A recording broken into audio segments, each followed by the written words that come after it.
আপনার দর্শকদের উপলক্ষে হ্যাপি নিউ ইয়ার উপলক্ষে এটা বলবো না, এটা বলা সম্ভব না। আজকে মসজিদে কি বক্তব্য দিলে ওই অনুযায়ী?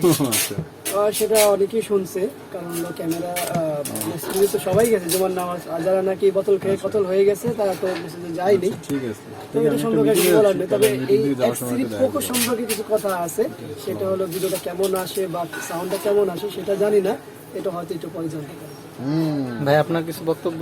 অবশ্যই আছে। আফজল ভাই নতুন মোবাইল কিনেছে শুধুমাত্র ইউটিউব কাস্টমারদের জন্য, তো ইউটিউবের ভিউয়ার্সদের জন্য, যাতে তারা এই ভিডিওগুলোকে আরও স্মুথলি দেখতে পারে।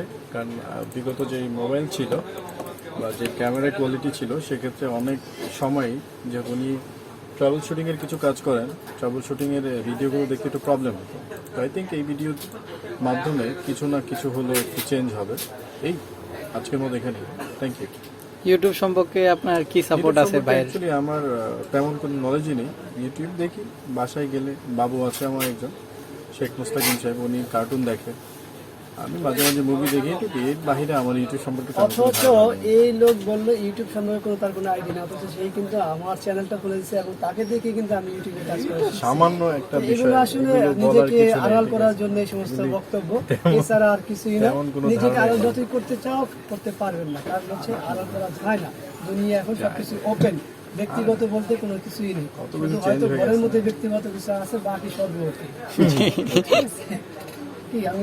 না না ঠিক আছে আফজল ভাই, আপনাকে অমান্য করা কি আমার সাজে বলে? ঠিক আছে, আজকের জন্য এতটুকুই, দেখি কেমন আছে।